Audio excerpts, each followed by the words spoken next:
महाराष्ट्र के पुणे में गुज़िश्ता इतवार की सुबह 3:15 बजे एक नाबालिग लड़के ने पुरस्कार तेज रफ्तारी से चलाते हुए एक बाइक को टक्कर मारी, जिसके नतीजे में मोटरसाइकिल पर सवार दो इंजीनियर सुरेश और अश्विनी काफ़ी दूर जा गिरे और दोनों ने मौके पर ही दम तोड़ दिया। उस वक्त मुकामी लोगों ने ड्राइवर को बाहर निकाला और उसकी पिटाई करते हुए पुलिस के हवाले कर दिया। नाबालिग की उम्र 17 साल बताई जाती है।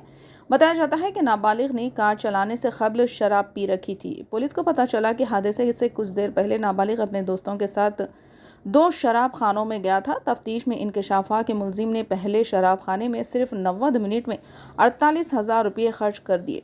पुलिस ने बताया कि वहां से वो दूसरे शराब खाने गया और वहां भी शराब पी। बाद में घर वापस जाते हुए इसने मोटरसाइकिल को जोर से टक्कर मार दी। यह हादसा एक क्लब में पार्टी से आते हुए पेश आया। मालूम हुआ है कि नाबालिग एक रियल एस्टेट डेवलपर का बेटा है। इस सिलसिले में पुलिस ने मुकदमा दर्ज करते हुए नाबालिग को बच्चों की अदालत जुनेल कोर्ट के सामने पेश किया। इल्ज़ाम है कि रियल एस्टेट डेवलपर ने अपने बेटे को निकालने के लिए अच्छी रकम खर्च की है, इसलिए बेटे को 15 घंटे में जमानत दे दी गई।